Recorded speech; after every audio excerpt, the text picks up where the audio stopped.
Jumpa lagi di Opini Budiman. Ada sesuatu yang menarik dalam panggung peradilan kasus Eliezer yang didakwa oleh jaksa, dituntut oleh jaksa 12 tahun penjara. Apa yang menarik? Yang menarik adalah turunnya guru-guru besar yang selama ini berada di kampus-kampus ternama, kemudian turun secara bersama-sama untuk menyampaikan semacam petisi kepada pengadilan. Mereka hampir 120 orang guru besar dan doktor dari berbagai universitas mengirim surat yang namanya Amicus Curiae.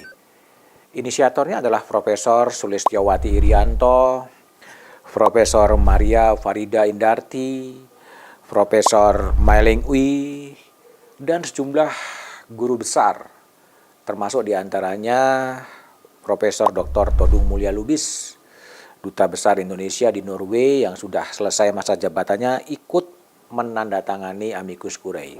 Mereka menuntut agar hukuman terhadap Barada Richard Eliezer diperingan. Turunnya sejumlah guru besar tentunya memancing orang ingin tahu ada apa sebetulnya yang terjadi.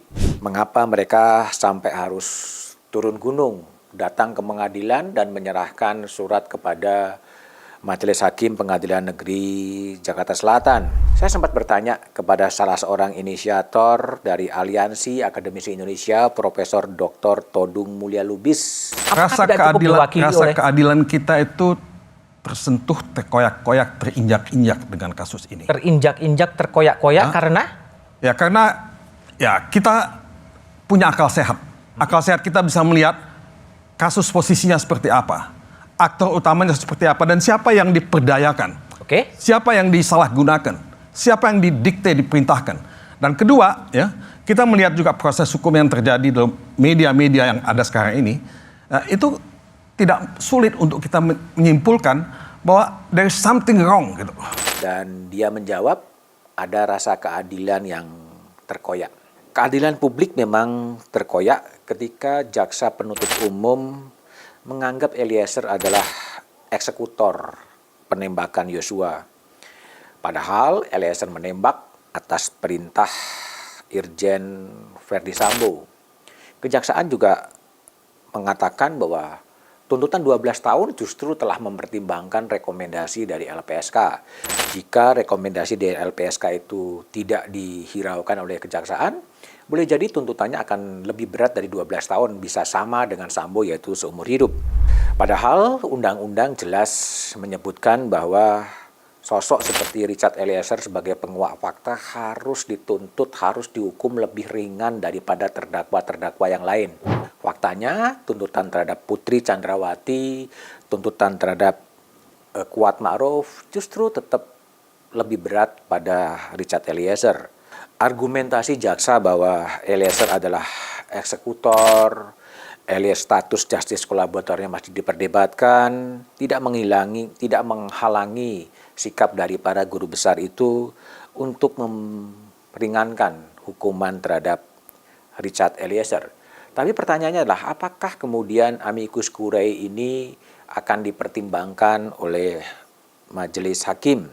Itulah yang kemudian saya pertanyakan kepada Hakim Agung, mantan Hakim Agung yang sudah lama menjabat di Mahkamah Agung dalam program Satu Meja, Joko Sarwoko.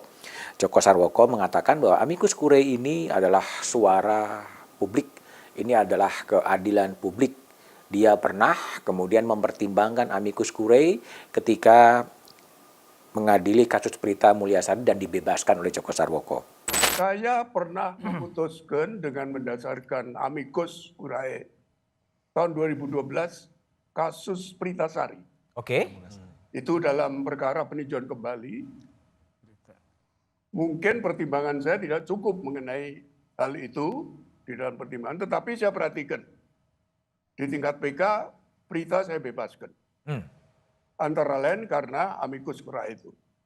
Nah, dalam kasus ini apabila hakim mau mempertimbangkan bisa masuk melalui pasal 5 ayat 1 Undang-Undang Kekuasaan Kehakiman. Apa itu, Pak?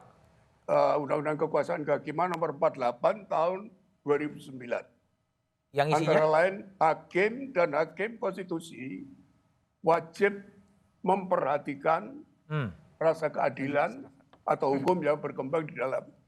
Memang hasil akhir dari kasus Eliezer sepenuhnya tergantung kepada keberanian dari majelis hakim. Apakah ada peluang kemudian Richard Eliezer lepas dari tuntutan hukum? Joko Sarwoko mengatakan sangat terbuka untuk lepas dari tuntutan hukum. Lepas dan bebas sesuatu yang berbeda. Lepas dalam arti memang terjadi tindak pidana termasuk penembakan terhadap Yosua, tetapi dia dilepaskan dari tuntutan hukum karena Richard adalah menjalankan perintah jabatan dari atasannya Irjen Verdi Sambo. Problemnya adalah apakah kemudian Majelis Hakim Pengadilan Negeri Jakarta Selatan berani untuk mengambil keputusan melepaskan Richard Eliezer dari tuntutan hukum. Kita menunggu saja.